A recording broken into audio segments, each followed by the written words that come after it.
দাদা কাজ কাম করলাম, একটু বকশিস টকশিস দিয়ে দিয়েন। কিন্তু ভাই রিমোটটা যে প্রোগ্রাম করে দিয়েছেন, রিমোটটা ভালো করে কাজ করতেছে না, মিস করে বারবার। প্রোগ্রাম করে দিছে কি গাড়ি চাই প্রোগ্রাম করছিস বেটা? করে দিব রিমোট ঠিকমতো কাজ করে না। ভাই গাড়ি হইলো অনেক পুরান মডেলের, আর রিমোট তো অরিজিনাল জাপানিজ প্রোগ্রাম ডালছি, বুঝছেন? এখন গাড়ি তো অনেক ওল্ড মডেল হয়ে গেল গা, এখন ওই দুইটা এক্সাস্ট হইতেছে না। এক্সাস্ট না হওয়ার কারণে ঠিক মতন কবে কবে কাজ করতেছে না। এখন যদি রিলেটা লাগাই দিই তাহলে ভাই কবে কবে কাজ করবো 100%। হ্যাঁ ভাই বুঝছেন, মানে আপনার পুরান মডেল তো এর লেগে আর কি আপনার ইলেকট্রিক সাপ্লাইটা ঠিকমতো হইতাছে না।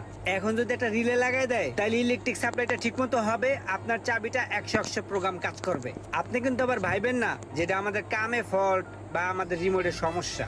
আমাদের কাজ 100, আমাদের রিমোট 100। আপনার ওল্ড মডেল গাড়ি তো তাই আর কি ডিস্টার্ব করতে আছে। রিলেটা লাগাই দিলে একদম ঠিক হয়ে যাবে, বুঝতে পারছেন?